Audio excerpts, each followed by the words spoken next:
One of my sons asked me this morning, "Daddy, what's happening in America? Why are all these people fighting and looting Target shops?" It's a difficult question to answer when it's asked by a 7-year-old. It's a difficult question to answer when asked by anybody. And I think it raises a challenge that we all face at the moment in trying to respond to the tragic death of George Floyd in the United States. I do believe that silence on these things is a response, and I think we must talk about it. We must not fall foul of the belief that let's just not talk about it, it might go away. In fact, it's pretty reasonable to say that by not responding to this current situation, you could be by mistake giving your support to it, flaming the fire. So I'm going to talk about it. And I think something that we don't talk about often enough is how sometimes when you sense something, you can't express it in words. There's something wrong here in not only what happened to that man by that policeman, but to the way we deal with it. And I think part of that is to do with whiteness. I mean, how often have you heard that word? Have you ever sat down with a group of friends and said, right, let's talk about whiteness. Let's talk about white privilege. I haven't. Despite the fact that I spent 20 years working in HR, focused on diversity, focused on equal opportunities as it used to be called. And when you think about it, it's ridiculous. And I think maybe this tragic event is the moment, the threshold moment that we need to enable us to not worry about political correctness, not to be paralysed by the fear of saying, I'm not going to talk about this word because someone might think I'm a racist, or someone might think I'm anti this or pro that. I think we need to change that, and that's going to be really hard.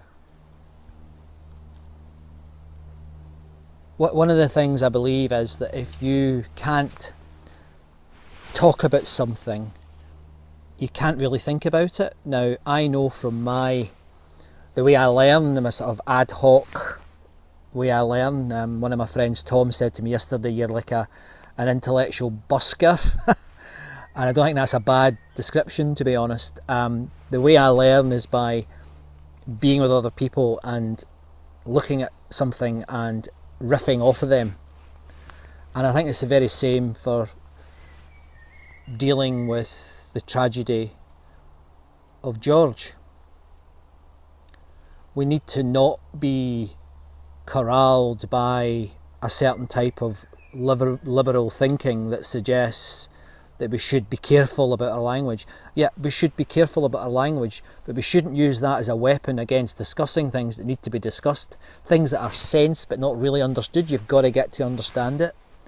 And I think language isn't enough in some circumstances. We need that riffing, we need that busking conversations with one another in the media, without it turning into what we say in Scotland, a slagging match. Without folks starting to argue about how they're right and everybody else is wrong, and you can't talk about that. Well, no, you can talk about it, and I think that is the only way we're going to really learn from this situation. So here are a couple of things that I think might help. The first one is from an article that I read in the New York Times magazine. I came across this in an interview between Krista Tippett and the writer Eula Bliss. She wrote, "I asked another friend what it's like being the mother of a black son. The condition of black life is mourning," she said bluntly. For her, mourning lived in real time inside her and her son's reality. At any moment she might lose her reason for living. Though the white liberal imagination likes to feel temporarily bad about black suffering, there really is no mode of empathy that can replicate the daily strain of knowing that as a black person you can be killed for simply being black. No hands in your pockets, no playing music, no sudden movements, no driving your car, no walking at night, no walking in the day, no turning into this street, no entering this building, no standing your ground, no standing here, no standing there, no talking back, no playing with toy guns, no living while black. It's funny how things show up sometimes, isn't it? This is a tree that I see every day. Well, every day I come walking, and I love it. And it won't surprise you looking at it that I call it the love tree.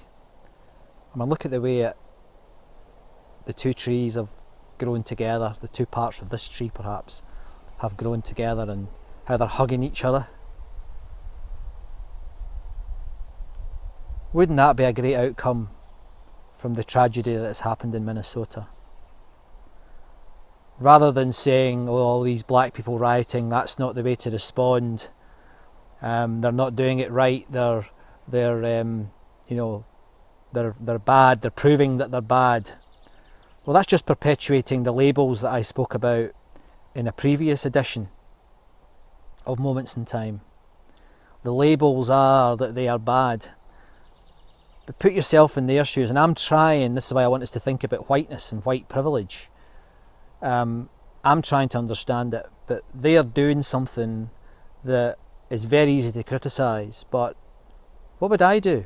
What would I do if I'd spent my whole life living in an environment where mourning was a way of life? I think it might be time to wake up, folks.